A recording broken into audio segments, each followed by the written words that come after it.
बिस्मिल्लाहिर्रहमानिर्रहीम। अस्सलामुअलैकुम।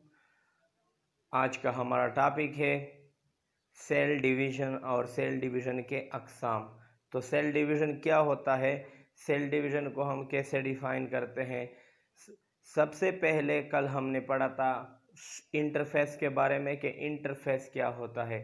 इसके बाद हमने पढ़ा cell division.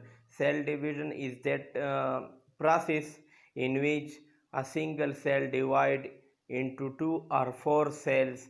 This is process is called cell division. तो सेल डिवीज़न के बारे में तो हमने बात की, लेकिन कल हमने बताया कि सेल डिवीज़न के जो है वो दो अक़साम है। तो आइए चलो शुरू करते हैं। कल हमने बात की इंटरफेस के बारे में। इंटरफेस वो मरहला है जो दो सेल डिवीज़न के दरमियान आता है। तो एक इंटरफेस जब इख्तिताम पजीर होती है, जब एक इंटरफेस ख़त्म हो जाती है तो सेल डिवीज़न का मरहला शुरू हो जाता है। तो अगर हम गौर करें तो सेल डिवीज़न जो है उसके दो अक़साम है। सेल डिवीज़न के दो अक़साम है, एक को हम कहते हैं माइटोसिस और दूसरे को हम कहते हैं मियोसिस। इसको हम माइओसिस भी कह सकते हैं। तो माइटोसिस क्या है और मियोसिस क्या है।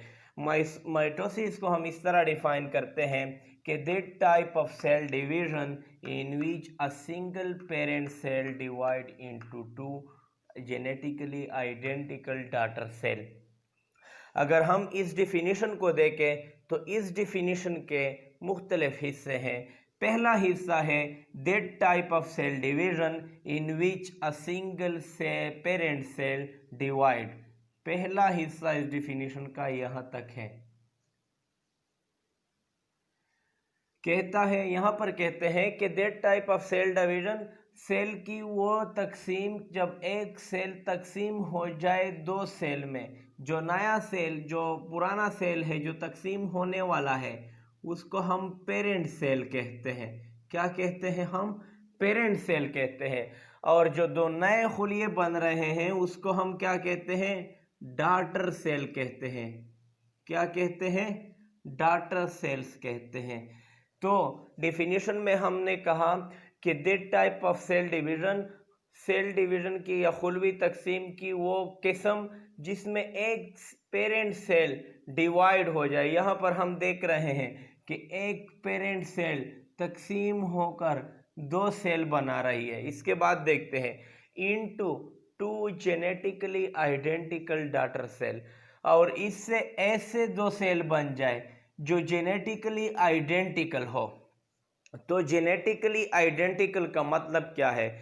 जेनेटिकली आइडेंटिकल का मतलब ये है कि ये दोनों जो डॉटर सेल आपको नज़र आ रहे हैं, इन दोनों के अंदर क्रोमोसोम्स मौजूद होते हैं। अगर इनके क्रोमोसोम्स एक जैसे हो तो ऐसे खुलियों को हम जेनेटिकली आइडेंटिकल सेल्स कहते हैं। तो वो खुलवी तकसीम जिसमें एक सेल से दो डॉटर सेल्स जो कि जेनेटिकली आइडेंटिकल सेल्स हो बन जाए, and the chromosome number of daughter cell will equal to the parent cell, और जो डॉटर सेल है इसमें क्रोमोसोम की तादाद पेरेंट सेल के बराबर हो। आपको नजर आ रहा है कि पेरेंट सेल में क्रोमोसोम कितने हैं? दो हैं। डॉटर सेल में क्रोमोसोम कितने हैं? दो दो है। तो इसका क्या मतलब है कि डॉटर सेल में क्रोमोसोम की तादाद पेरेंट सेल के बराबर है। तब जाकर हमें पता चलता है कि यह सेल डिवीजन माइटोसिस है। तो माइटोसिस की डिफिनेशन हमने किस तरह की कि that type of cell division in which a single parent cell divide into two genetically identical daughter cell, जिसमें एक पेरेंट सेल तकसीम होकर दो जेनेटिकली आइडेंटिकल का मतलब यह है कि दो ऐसे सेल बनाए जिसके क्रोमोसोम एक जैसे होंगे। Cell and the chromosome number of daughter cell will equal to the parent cell, और क्रोमोसोम नंबर पेरेंट सेल और डॉटर सेल्स के एक जैसे होंगे। तो ऐसी सेल डिवीजन को हम क्या कहते हैं? माइटोसिस कहते हैं। इसके बाद जो सेल डिवीजन की दूसरी किस्म है उसको हम मियोसिस कहते हैं। Meiosis is that type of cell division, वो सेल डिवीजन की कौन सी किस्म है, in which a single parent cell divide, जिसमें एक सिंगल पेरेंट सेल डिवाइड हो जाता है, इसको हम कहते हैं पेरेंट सेल। और जो नए सेल बन रहे हैं इसको हम क्या कहते हैं,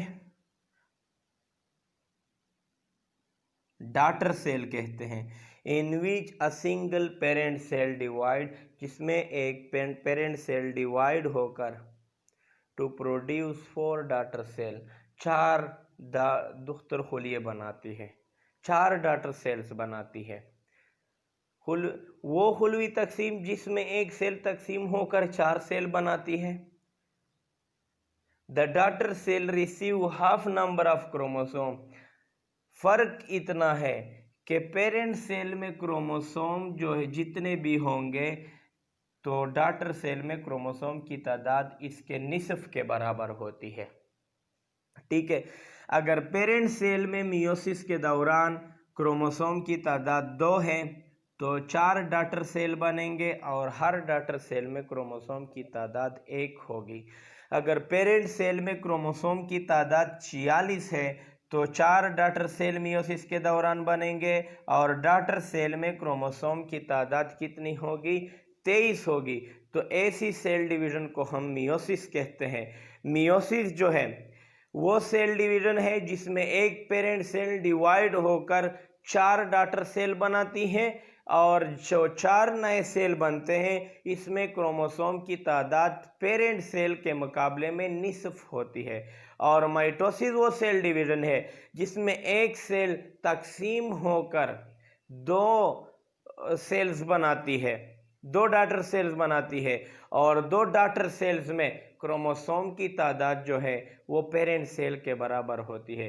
तो इस किस्म के सेल डिवीजन को हम क्या कहते हैं, माइटोसिस कहते हैं। तो अब हम चाहते हैं कि माइटोसिस जो है, माइटोसिस को हम फर्दर 2 मरहलों में तकसीम करते हैं। मियोसिस को इंशाल्लाह हम बाद में डिस्कस करेंगे, सबसे पहले पढ़ते हैं हम माइटोसिस को तफसील के साथ। तो माइटोसिस जो है उसको हम 2 मरहलों में तकसीम करते हैं। पहले मरहले को हम कहते हैं कैरियोकाइनेसिस। क्या कहते हैं इसको, हम कैरियोकाइनेसिस कहते हैं, आपको नजर आ रहा है। और दूसरे मरहले को हम कहते हैं साइटोकाइनेसिस। पहले मरहले को हम क्या कहते हैं, कैरियोकाइनेसिस, जबकि दूसरे मरहले को हम कहते हैं साइटोकाइनेसिस। तो कैरियोकाइनेसिस को हम मजीद 4 मरहलों में तकसीम करते हैं, prophase, metaphase, anaphase and telophase. तो अब आते हैं कैरियोकाइनेसिस। कैरियोकाइनेसिस का मतलब क्या है, कैरियोकाइनेसिस कहते हैं द डिवीजन ऑफ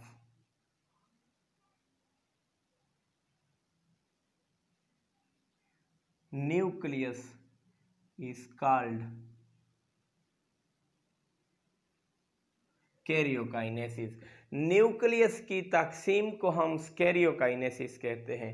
अगर हम इस डायग्राम को थोड़ा तफसील के साथ बनाए तो इस तरह होगा।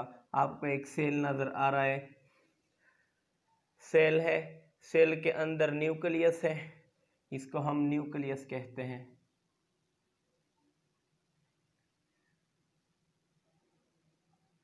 तो सबसे पहले जब एक सेल तकसीम होती है तो सेल के तकसीम से पहले इसकी न्यूक्लियस तकसीम हो जाती है। एक न्यूक्लियस से 2 न्यूक्लियस बन जाते हैं। एक न्यूक्लियस से कितने न्यूक्लियस बन जाते हैं, 2। इसके बाद जब सेल की न्यूक्लियस तकसीम हो जाती है तो सेल का साइटोप्लाज्म वाला हिस्सा भी तकसीम होकर 2 हुलिये बनाती है। जो सबसे पहला मरहला आपको नज़र आ रहा है इसको हम कहते हैं कैरियोकाइनेसिस। सबसे पहले न्यूक्लियस तकसीम हो जाती है, इसके बाद साइटोप्लाज्म तकसीम होती है और साइटोप्लाज्म के तकसीम होने के अमल को हम साइटोकाइनेसिस कहते हैं। कैरियो कहते हैं न्यूक्लियस को, साइटो कहते हैं साइटोप्लाज्म को। The division of cytoplasm.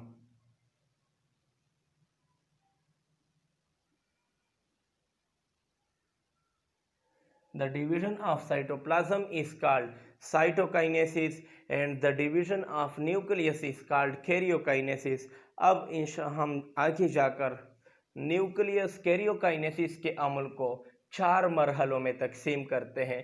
पहले मरहले को हम कहते हैं प्रोफेज, दूसरे मरहले को हम कहते हैं मेटाफेज और तीसरे मरहले को हम कहते हैं एनाफेज, चौथे मरहले को हम कहते हैं टेलोफेज। थोड़ा रिवाइज करते हैं। इंटरफेस का जब मरहला ख़त्म हो जाता है तो इसके बाद सेल डिवीज़न आ जाती है। सेल डिवीज़न के 2 अक़साम है, या माइटोसिस होगी या मियोसिस होगी, दोनों एक साथ नहीं हो सकते। ठीक है, तो अगर माइटोसिस होती है तो माइटोसिस कौन सी सेल डिवीज़न है, और अगर मियोसिस होती है तो मियोसिस कौन सी सेल डिवीज़न है। माइटोसिस वो सेल डिवीज़न है जिसमें एक सिंगल सेल डिवाइड होकर 2 सेल बनाती है और दोनों सेल में क्रोमोसोम की तादाद पहले खुलिये के बराबर होती है जो तकसीम हुआ था। मियोसिस वो सेल डिवीज़न है जिसमें एक सेल तकसीम होकर 4 सेल बनाती है और जो नए 4 सेल बनते हैं उसमें क्रोमोसोम की तादाद पहले खुलिये के निसफ के बराबर होती है। तो ऐसी सेल डिवीज़न को हम मियोसिस कहते हैं। अब हम तफसील के साथ जाते हैं माइटोसिस को। तो माइटोसिस को हम 2 मरहलों में तकसीम करते हैं। माइटोसिस का जो पहला मरहला है उसको हम कैरियोकाइनेसिस कहते हैं और जो दूसरा मरहला आपको नज़र आ रहा है उसको हम साइटोकाइनेसिस कहते हैं। कैरियोकाइनेसिस कहते हैं पहले सब के न्यूक्लियस के तकसीम को और साइटोकाइनेसिस कहते हैं साइटोप्लाज्म के तकसीम को। सबसे पहले सेल का न्यूक्लियस डिवाइड हो जाता है, इसके बाद साइटोप्लाज्म तकसीम हो जाती है। तो न्यूक्लियस के डिवीज़न को हम कहते हैं कैरियोकाइनेसिस और साइटोप्लाज्म के डिवीज़न को हम कहते हैं साइटोकाइनेसिस। अब फर्दर हम डिवाइड करते हैं कैरियोकाइनेसिस को मज़ीद 4 मरहलों में तकसीम करते हैं। पहले मरहले को हम प्रोफेज कहते हैं, दूसरे मरहले को हम कहते हैं मेटाफेज, तीसरे मरहले को हम एनाफेज कहते हैं और चौथे मरहले को हम टीलोफेज कहते हैं। अब इंशाल्लाह हम आगे जाकर तफसील के साथ प्रोफेज, मेटाफेज, एनाफेज और टेलोफेज के बारे में बात